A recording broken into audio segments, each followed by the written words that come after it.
মানুষের মর্যাদা আল্লাহ এত বাড়িয়েছেন, মানুষ জীবিত থাকলেও যেমনি মর্যাদাবান, মরে গেলেও মর্যাদাবান। সুবহানাল্লাহ পড়েন। মানুষ মরে গেলে এই ডেড বডিটা কি হয়? পচে যায়, গলে যায়, মাটির সাথে মিশে যায়। তাই বলে আপনি ডেড বডির সাথে যাচ্ছে তাই করতে পারবেন না। পারবেন? কেউ যদি অন্যায় করে তাকে যদি আপনি শাস্তির আওতায় আনেন, যা মনে চায় করতে পারবেন না। তারা আগুন দিয়ে পোড়াতে পারবেন না, নাক কাটতে পারবেন না, কান কাটতে পারবেন না, অঙ্গ বিকৃতি করতে পারবেন না। কারণ মানব জাতির মর্যাদা স্বয়ং দিয়েছে কে? Dead body. পচে যাবে, গলে যাবে। তারপর ইসলাম বলে না, খবরদার, এই মরা লাশটারও একটা মর্যাদা আছে না নাই? ইসলাম বলে লাশটা গলে যাবে, পচে যাবে, কিন্তু এটার অমর্যাদা করো না।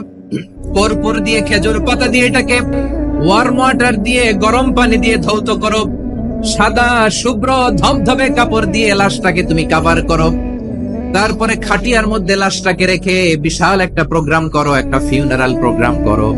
ওই প্রোগ্রামের ডানে বায়ে পেছনে লাশটারে রাখলে হবে না, প্রোগ্রামের একেবারে সামনটাতে তুমি লাশটাকে রাখো। সুবহানাল্লাহ।